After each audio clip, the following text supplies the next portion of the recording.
ನಾನಿವಾಗ ನೀನ್ ಪ್ರೀತಿ ಮಾಡಿದ ರಾಧಿಕಾ ಅಲ್ಲ, ಇನ್ನೊಬ್ರ ಹೆಂಡತಿ, ಒಂದ್ ಮನೆ ಸೊಸೆ. ನನ್ನ ಅರ್ಥ ಮಾಡ್ಕೋ.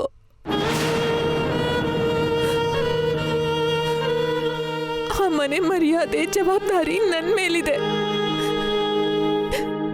ನಮ್ಮಿಬ್ರ ಮಧ್ಯೆ ಪ್ರೀತಿ ಬಗ್ಗೆ ಗೊತ್ತಾದ್ರೆ ಅತ್ತೆ ಮನೇಲಿ ತವ್ರ ಮನೆ ಮರ್ಯಾದೆ ಹೋಗತ್ತೆ.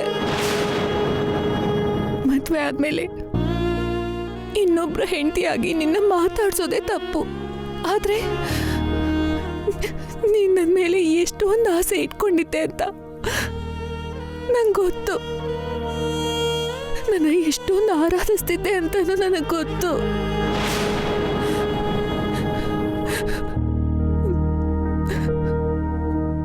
ನಾನು ಮಾಡಿರೋ ಕೆಲಸದಿಂದ ನಿನ್ ಮನಸ್ಸಿಗೆ ಗಾಯ ಆಗಬಾರ್ದು ಅಂತ ನಿಂಗೆ ಸಮಾಧಾನ ಮಾಡೋದಕ್ಕೆ ಇಲ್ಲಿಗೆ ಬಂದೆ. ಇನ್ಮೇಲೆ ನಿನ್ ಜೀವನದಲ್ಲಿ ನಾನಿಲ್ಲ ಅನ್ಕೋ. ಪ್ಲೀಸ್ ಅಮರ್, ಈ ಜನ್ಮಕ್ಕೆ ನನ್ನನ್ನು ಬಿಟ್ಬಿಡು.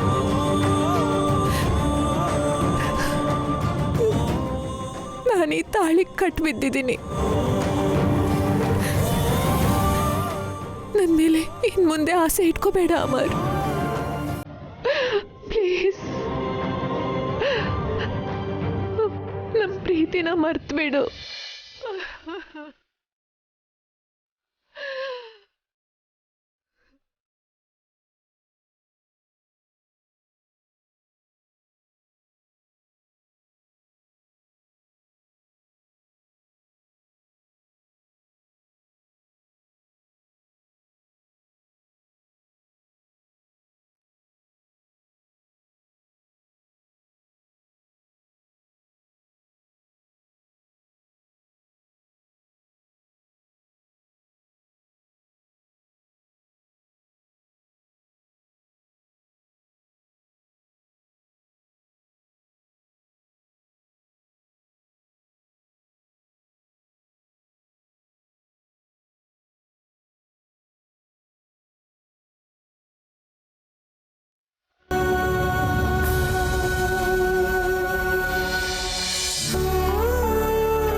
ನನ್ನ ಕ್ಷಮಿಸು ಅಮರ್. ಪ್ರೀತಿಯಿಂದ ಮುಟ್ಬೇಕಿದ್ದ ಈ ಕೈಯಿಂದ ನಿನ್ನ ಹೊಡಿಬೇಕಾಯ್ತು. ನನ್ನಿಂದ ನಿನ್ನ ಜೀವನ ನಾಶ ಆಗ್ಬಾರ್ದು ಅಮರ್. ನೀನ್ ಯಾವಾಗ್ಲೂ ಚೆನ್ನಾಗಿರ್ಬೇಕು.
ಅಕ್ಕ,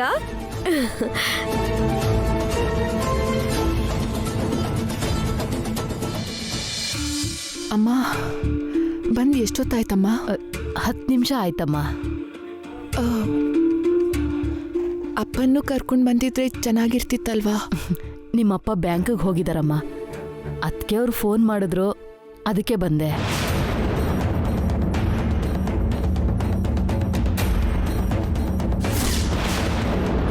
ಮಡ್ಲಕ್ಕಿ ನೆಲದ ಪಾಲಾಗಿ ಅಪಚಾರ ನಡೆದಿದೆಯಲ್ಲ, ಅದಕ್ಕೆ ನಿಮ್ಮಮ್ಮಂಗೆ ಫೋನ್ ಮಾಡಿ ತವ್ರ ಮನೆಯಿಂದ ಮತ್ತೆ ಮಡ್ಲಕ್ಕಿ ತರಿಸಿದ್ದೀನಿ.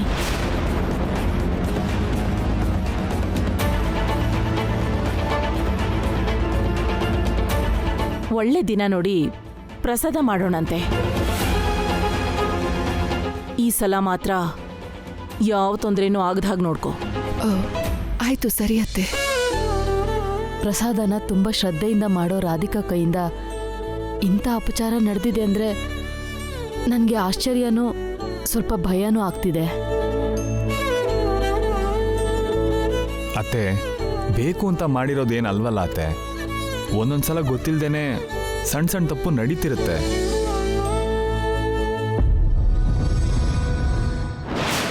ಏನಮ್ಮ, ನಾವು ಹೀಗೆ ಅವ್ರ ಮಾತುಕತೆ ಕೇಳ್ತಾ ಕಾಲ ಕಳೆಯೋದು, ಪ್ರೀತಿ ಅನುಕಂಪ ನೋಡಿ ಹೊಟ್ಟೆ ಉರ್ಕೊಳ್ಳೋದು ಬಿಟ್ಟು ಆ ರಾಧಿಕನ ಭಾವನಿಂದ ದೂರ ಮಾಡಕ್ಕೆ ಏನು ಮಾಡಕ್ಕಾಗಲ್ವಾ? ನಮ್ಮ ಪ್ರಯತ್ನ ನಾವು ಮಾಡ್ತಿದ್ದೀವಿ. ಅವಳ ಮೇಲೆ ನಿಮ್ಮತ್ತೆಗೆ ಮನೆ ಬಿಟ್ಟು ಓಡಿಸೋಷ್ಟು ಕೋಪ ತರಿಸೋ ಥರ ನಮಗೆ ಸರಿಯಾಗಿರೋ ಆಧಾರ ಸಿಗ್ಬೇಕಲ್ವಾ? ಅಂತ ಆಧಾರ ಯಾವುದೋ ಬೇಗ ಸಿಕ್ಕಿದ್ರೆ ಚೆನ್ನಾಗಿರುತ್ತೆ. ನಮ್ ಗ್ರಾಚಾರ ಅಲ್ಲದೆ ಹೋದ್ರೆ ಆ ಕಂಪ್ಯೂಟರ್ ಇವಾಗ್ಲೇ ಹಾಳಾಗ್ಬೇಕಿತ್ತ? ಸರಿನಮ್ಮ, ನೀನು ಒಳಗಡೆ ಹೋಗು. ರಾಧಿಕಾ, ಇದನ್ನ ದೇವ್ರ ಹತ್ರ ಇಡಮ್ಮ.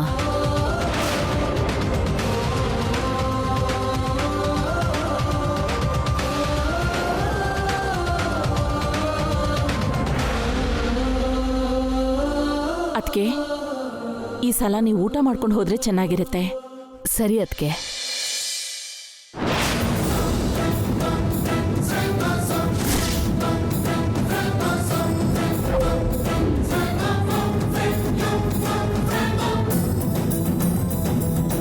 ಲಕ್ಷ್ಮಿ, ಲಕ್ಷ್ಮಿ! ನಿಮ್ಮತ್ತೆ ಯಾಕೋ ಕಿರುಚ್ತಾ ಇದ್ದಾಳೆ, ಹೋಗು. ಅತ್ತೆ, ಲಕ್ಷ್ಮಿ ತರಕಾರಿ ತರಕ್ ಆಚೆ ಹೋಗಿದ್ದಾಳೆ. ಏನ್ ಬೇಕೋ ಹೇಳಿ, ನಾನೇ ಮಾಡ್ತೀನಿ. ಅಲ್ಲೋಡು, ಅಲ್ಲಿ ವಾಟರ್ ಚೆಲ್ಲಿದೆ. ಯಾರಾದ್ರೂ ನೋಡ್ದಿರ ಕಾಲಿಟ್ಟಿದ್ರೆ ಜಾರಿ ಕೆಳಗ್ ಬೀಳ್ತಾರೆ. ಹಾ, ಆಯ್ತು ಅತ್ತೆ.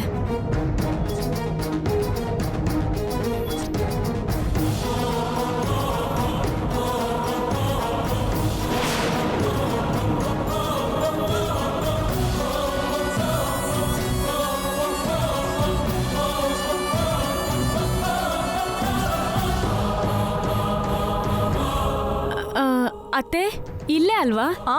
ಅಲ್ಲೇ.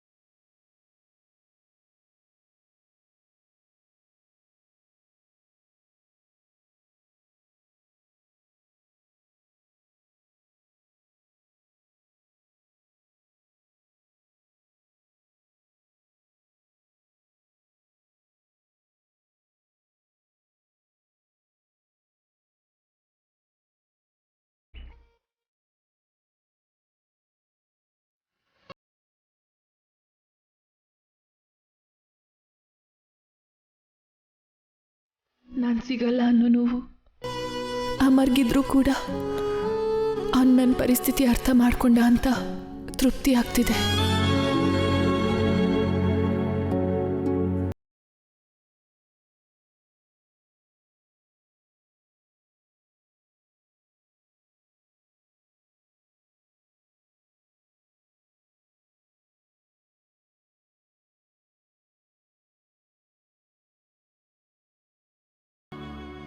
ಯಾಕಮ್ಮ ಹಾಗಿದ್ಯಾ?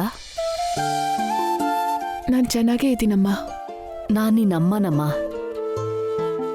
ಮೇಲೆ ಸಂತೋಷವಾಗಿ ಕಾಣಿಸಿದ್ರು ಮನ್ಸಲ್ಲಿ ಏನೋ ಸಂಕಟ ಇದೆ ಅಂತ ನನಗೆ ಅರ್ಥ ಆಗುತ್ತೆ. ನಿಮ್ಮ ಅತ್ತೆಯವರೇ ಹೇಳಿದ್ರಮ್ಮ, ಮಗಳು ಅಂದ್ಕೊಂಡು ಕೈ ಮಾಡಿಬಿಟ್ಟೆ ಅಂತ ಸಮಜಾಯಿಷಿ ಕೂಡ ಕೊಟ್ರು.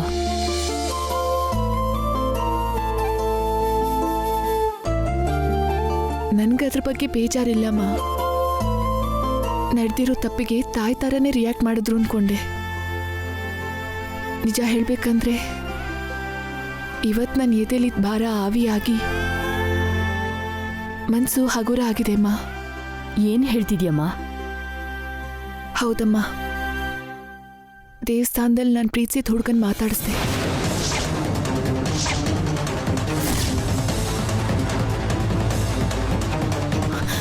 ಯಾಕೆ ರಾಧಿಕಾ ಅಂತ ಕೆಲಸ ಮಾಡಿದೆ?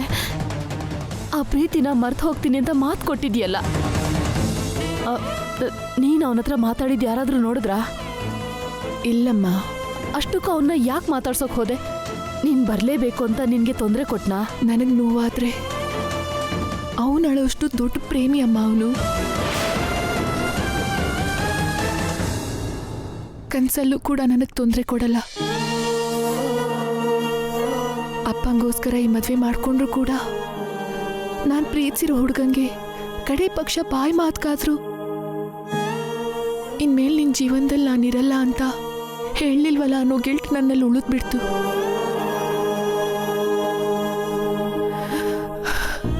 ಇವತ್ತು ದೇವ್ರ ಸನ್ನಿಧಿಲಿ ನಾನು ಯಾಕೆ ಅವನ ಪ್ರೀತಿನ ಬಿಡಬೇಕಾಯ್ತು ಅಂತ, ಅವನಿಂದ ಯಾಕೆ ದೂರ ಆಗಬೇಕಾಯ್ತು ಅಂತ ಅರ್ಥ ಆಗೋ ಥರ ಹೇಳಿದೆ. ಅವನು ಅರ್ಥ ಮಾಡ್ಕೊಂಡಿದ್ದಾನೆ ಅಮ್ಮ.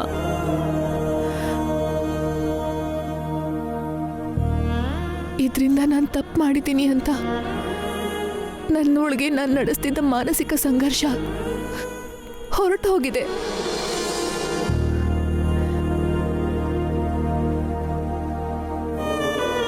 ನೀನು ಭಯ ಪಟ್ಟ ಹಾಗೆ ಅವನಿಂದ ನನಗೆ ಯಾವ ಸಮಸ್ಯೆನೂ ಇರಲ್ಲಮ್ಮ. ಈ ಮನೆ ಸೊಸೆಯಾಗಿ ಈಗ ಸರಿ ದಾರಿಲಿ ನನ್ನ ಜವಾಬ್ದಾರಿನ ನಿಭಾಯಿಸ್ತೀನಿ. ಇನ್ಮೇಲೆ ನೀನು ನನ್ನ ಬಗ್ಗೆ ಭಯ ಬಿಟ್ಟು ಅಪ್ಪನ್ನ ಚೆನ್ನಾಗಿ ನೋಡ್ಕೋ.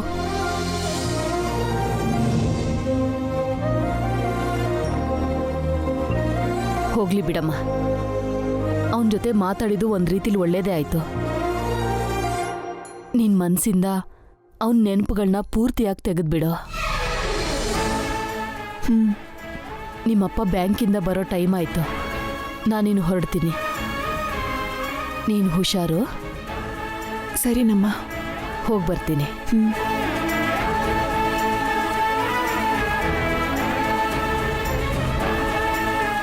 ನನ್ನ ಅರ್ಥ ಮಾಡ್ಕೊಂಡಿದ್ದಕ್ಕೆ ಥ್ಯಾಂಕ್ಸ್ ಅಮರ್. ನಾನು ನಿಮ್ಮ ತಾಯಿ ಸ್ಥಾನಕ್ಕೆ ಬರಬೇಕು ಅನ್ನೋದೇ ನಿನ್ನ ಆಸೆ. ಪ್ರೀತಿಯಿಂದನೇ ಅಲ್ಲ, ಸ್ವಚ್ಛವಾದ ಸ್ನೇಹದಿಂದನೂ ನಾನು ಆಸೆ ಈಡೇರಿಸಬಹುದು. ಒಬ್ಬ ಫ್ರೆಂಡ್ ಆಗಿ ನಾನು ಯಾವಾಗಲೂ ನಿನ್ನ ಜೊತೆ ಇರ್ತೀನಿ. ತಾಯಿ ಥರ ನಿನ್ನ ಜೊತೆ ನಿಲ್ತೀನಿ.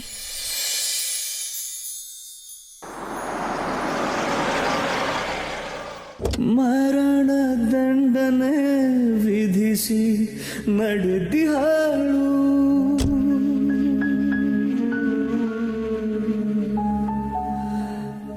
ಕೊನೆಯ ಆಸೆಯ ಕೇಳದೆ ಅವಳು ಗಾಯವಿಲ್ಲ, ಘಾಸಿಯಿಲ್ಲ, ಗಾಢವಾದ ನೋವು ಪ್ರೀತಿಯಲ್ಲಿ ಇದಕ್ಕೆ ಏನೋ ಅನ್ನುತ್ತಾರೆ ಸಾವು.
ರಾಧಿಕಾ ಅವರೇ, ಏನಾಯ್ತು? ಏನಾಯ್ತು ಅಂದ್ರೆ ಏನು ಹೇಳ್ತಾನೆ ಇಲ್ವಲ್ಲಮ್ಮ? ಅತ್ತೆ, ಬೆಳಿಗ್ಗೆ ಅನ್ನ ಉಪ್ಪು ಬಂತು ಅಂತ ಬರಿಗೈಯಲ್ಲಿ ಪಾತ್ರೆ ಮುಟ್ಟಕ್ಕೆ ಹೋಗಿ ಅಕ್ಕನ ಕೈ ಸುಟ್ಟಿದೆ ಅತ್ತೆ.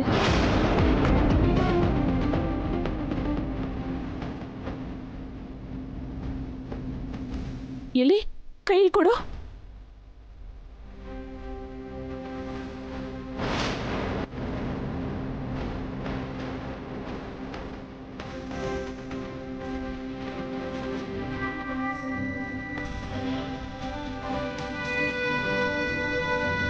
ಅಮ್ಮ ರಾಧಿಕಾ, ದೊಡ್ಡೋರ್ ಬಗ್ಗೆ ನಿನ್ಗಿರೋ ಮರ್ಯಾದೆ ಇದೆನಾ? ನಾನೇನ್ ಮಾಡ್ದೆ ಅತ್ತೆ? ನಾನ್ ನಿನ್ಗೆ ತಾಯಿ ಸ್ಥಾನದಲ್ಲಿ ಇರ್ತೀನಿ ಅಂತ ಅವತ್ತೇ ಹೇಳಿದ್ನಲ್ಲಮ್ಮ.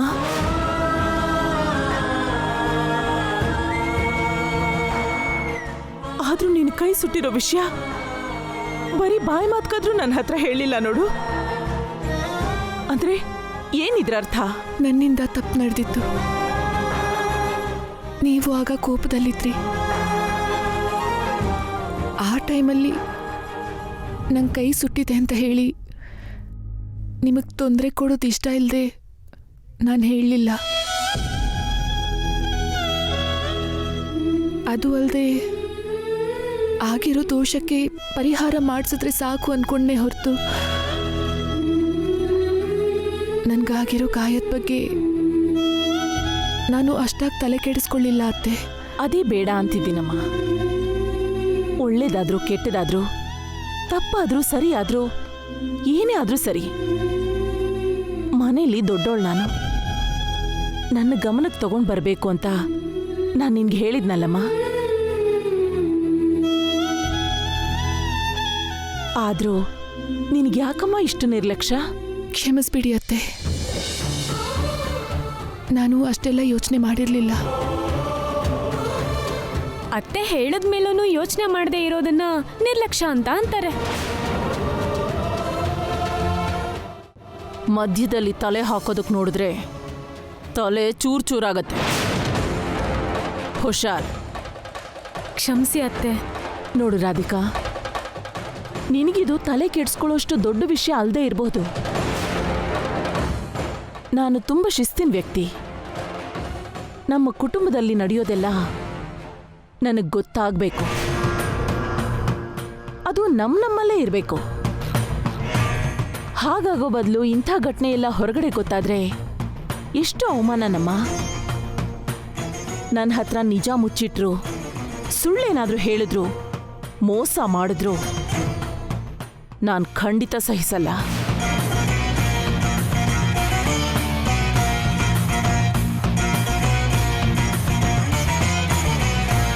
ಸರಿ ಅತ್ತೆ, ಮತ್ತೊಂದ್ಸಲ ನನ್ನಿಂದ ಇಂಥದ್ದೇನು ನಡೆಯಲ್ಲ.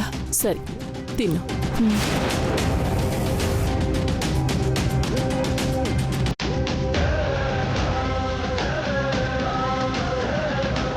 ಅಮ್ಮ ರಾಧಿಕಾ, ಇವತ್ತು ನಾನು ತಿನ್ನಿಸ್ತೀನಿ.